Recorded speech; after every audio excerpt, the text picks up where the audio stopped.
Bukan na natin.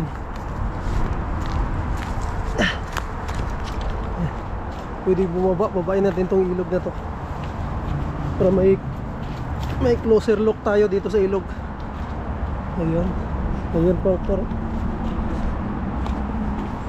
Ayun. Mga par, marami ngayong bagong rules, no? Maraming problema. So kailangan talagang mayroon tayong mag-guide sa atin mga par, kung anong dapat natin gawin.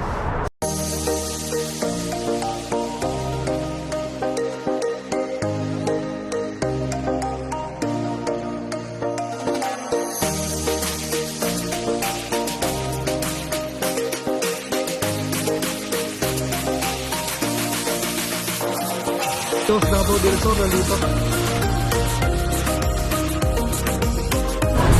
Oh, Canada!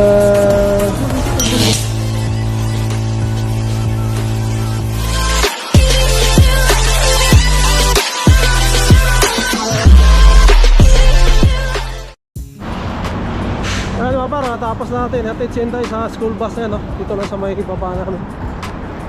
Lakad-lakad muna tayo dito sa may... Lakad-lakad muna tayo mga par, no? Dito sa may ano, gubat.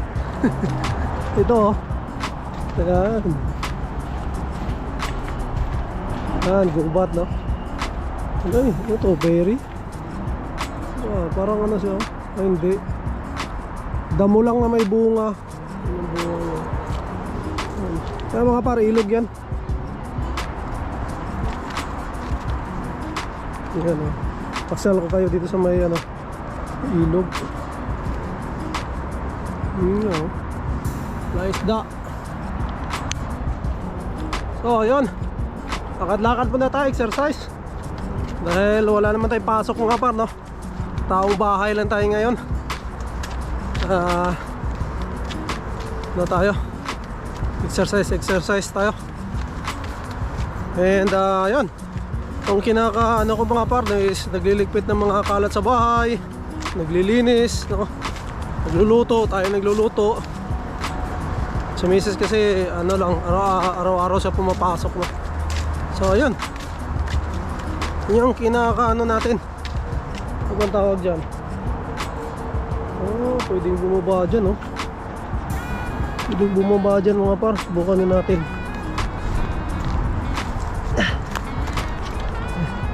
Pwedeng bumaba, babain natin tong ilog na to para may closer look tayo dito sa ilog.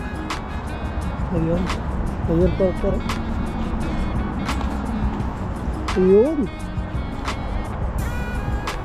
Ayan. Ayan yung ilog mga par dito. Ito yung ilog. Ano rin pala, maliit lang mga par. Masukal din, no? Baka may mga ano dito, putakti, no? Ayan.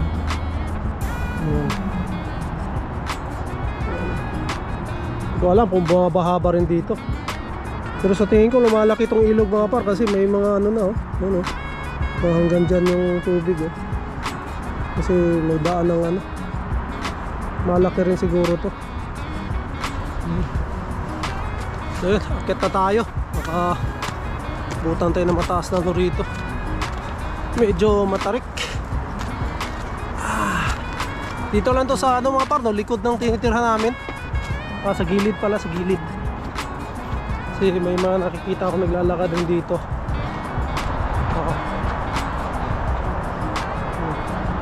May upuan rin kasi rito mga par. Kaya natin ano, tambay-tambay muna dito saglit. Medyo ano na mga par, no? Lumalamig na. Kaya naka-jacket na tayo. Or malamig lang talaga ngayon. Patapos na rin kasi yung September. Nasa ano na, kalahati na, kaya yun. Medyo talagang palamig na to. Ayan, sukal na rito. May upuan pa mga paro. Pwede magtabay muna tayo rito. Ayun, tambay muna tayo rito mga par. Papaano muna tayo, papahulas bago tayo bumalik sa bahay. Kasi siguro maya maglakad-lakad tayo mga par, no? And tignan natin kung saan tayo makakapunta mga par, no? Para mayroon tayong may mapakita ako dito sa lugar namin. Ewan ko kung na ano yun na mga par, no? Pero wala nga tayong trabaho sa ngayon, kaya yun, may time tayo mga par na iikot ko kayo rito sa lugar namin mga par, no? Kung saan kami nakatira, dito lang. And dyan, kwentuhan na rin tayo kung anong mga magandang may topic natin mga par, no? Para lang yun, hindi rin tayo maboring sa bahay. Pero syempre gagawin muna natin yung mga gawaing bahay natin bago tayo maggala-gala mga par. So ayun lang, gusto ko palang mga par, no? I-share sa inyo, no? Kung napanood nyo yung bagong upload ni Ma'am Ina na patungkol doon sa mga spousal open work permit mga par, no? Kasi mayroon doong concerned citizen, no? Mayroon doong nag-message sa kanya mga par na yun nga, hindi na na-extend yung kanyang spouse mga par, no? Isa siyang international student yung asawa, tapos dahil expired sila mga par, no? Nag-extend sila ng kanilang permit kasama yung kanyang anak. But unfortunately mga par ay hindi na-extend yung asawa mga par at saka yung anak, no? So mayroon na lang silang 90 days para i-restore yung kanilang status dito sa Canada mga par. So ayun. And yung student naman mga par is malamang sa malamang ma-approve yun kasi wala namang magiging problema yun. Yun nga, ang sabi doon mga par, no, doon dahil kaya na-refuse yung spouse tsaka yung anak mga par dahil doon sa bagong rules na itong taon lang mga par, no, yung January 21, 2025 na lahat ng student na mag-apply, kasama na rin siguro yung extension doon mga par, eh kailangan doctorate or masteral yung kinukuha ng student para maisama, no, or ma-extend din yung kanilang extended family, yung spouse nga po at saka yung kung may anak mga par, no. So yun, doon sa topic na yun mga par, siguro talagang kasama doon sila mga par, no, kasi hindi na nga na-extend ang kanilang permit, no. Yun, kaya talagang hindi ko alam mga par, no, mahigpit na talaga yung ano ngayon, yung sa patungkol sa immigration mga par, no. Kaya kailangan talagang kumonsulta, no, or magpa-advise na tayo mga par sa mga nanonood po, no, sa mga pinagkakatiwalaan nating consultant, no, or mga immigration lawyer, para mag-guide tayo mga par sa mga bagong rules, no, or bago tayo mag-apply mga par, dapat kumonsulta talaga tayo, no. Although may bayad mga par, pero ganun talaga, para hindi tayo yung bang ano mga par, no, may idea tayo or sila yung gagawa kasi noon mga par, no, para yung application natin ay kumpleto. Kasi pag tayo lang mga par, although pwede namang mag DIY, pero mas maganda kasi yun para sa akin mga par, no, na mayroong magga-guide sa atin, na kasi may mga idea sila mga par, kabisado kasi nila yan, na baka yun pwedeng dagdagan ng ganito, pwede natin ilagay ito para ma-improve yung ano, mas higher yung chances natin na ma-approve mga par, no. Kasi napaka ano lang mga par, napaka laking abala pagka na-refuse po kayo. Kasi once ma-refuse kayo mga par, tapos wala na kayong status, o kung baga na-expired na o may lapse na expired na yung status nyo, magre-restore po kayo. So pag ni-restore nyo po yung, mayroon na lang kayong, bibigyan na lang kayong 90 days, no.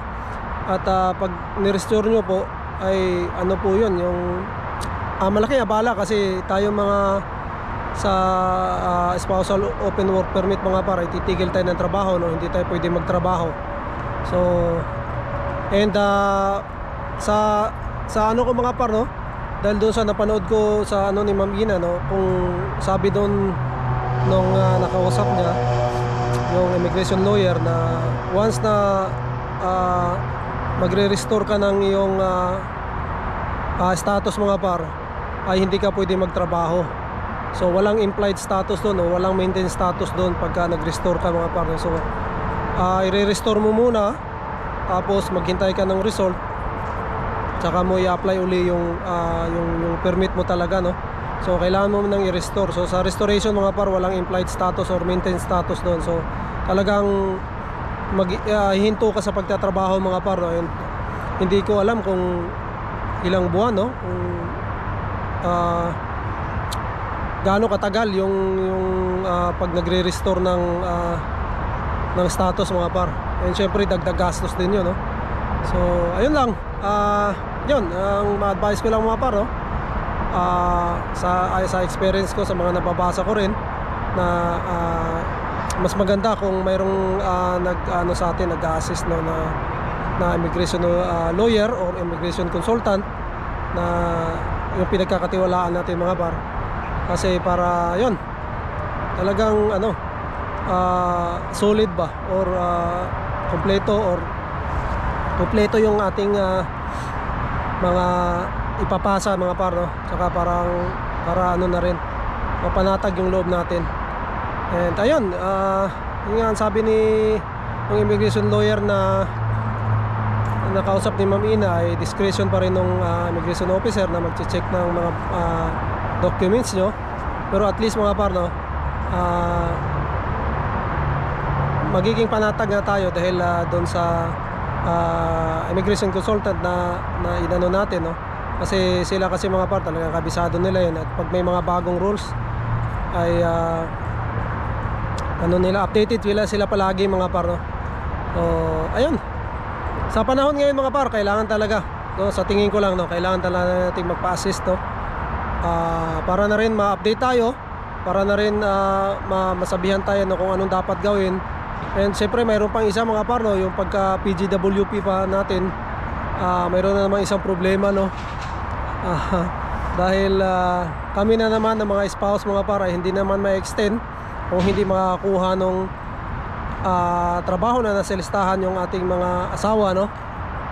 So hindi na naman kami ma-extend, so kailangan na makahanap ng trabaho. And dito sa lugar na kung saan ako mga par ay napakahirap na, ano na ang competition ng mga trabaho na yan. So mga par, marami ngayong bagong rules, no? Maraming problema. So kailangan talagang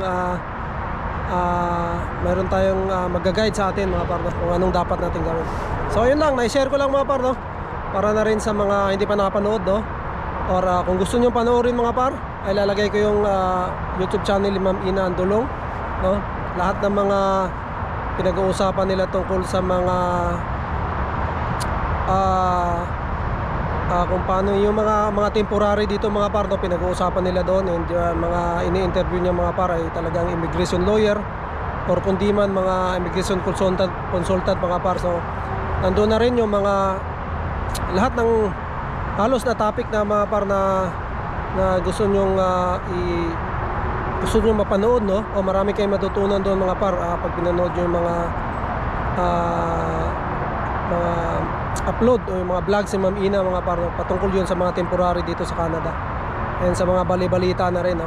And yun, mayroon nga silang kinakausap o mayroon siyang kinakausap o ini-interview ng mga immigration lawyer, mga immigration consultant. So marami kang matutunan talaga mga par, no? Sa mga vlogs si Ma'am Ina Andulong. So ilalagay ko yung YouTube channel niya rito. So yun, subscribe mga par o manood kayo ng mga upload niya, no? Kasi malaking tulong po talaga yung mga ganong ano mga par. And makikita nyo doon kung yung mga in-interview niya mga par, no? Pwede kayong, kung gusto nyo magpa ano na consultant, yun, mga legit yung mga par, and mga immigration lawyer talaga. So nandoon nilalagay din niya yung mga contact ng mga taong yun. So pwede kayong humingi ng tulong ng mga par, pero siyempre may bayad yung mga par siyempre. So pero at least ano tayo, para sa akin, no, mas panatag tayo na hindi tayo maliligaw o magaguidean nila tayo kung anong mga dapat natin gawin. So yun lang mga par, na-share ko lang, no, kasi yun, sa panahon ngayon talaga importante ngayon yung mga patungkol sa mga immigration na policies mga par, no?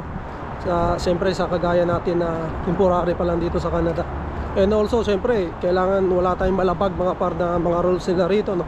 Kasi once na mayroon tayong nagawa na mali, na hindi naayon doon sa rules mga par, magkakaproblema tayo in the future. So napaka-importante na alam natin mga par, no? Yeah, ayun. And yun, maraming salamat sa mga lagi sumusubaybay sa ating mga vlogs, no?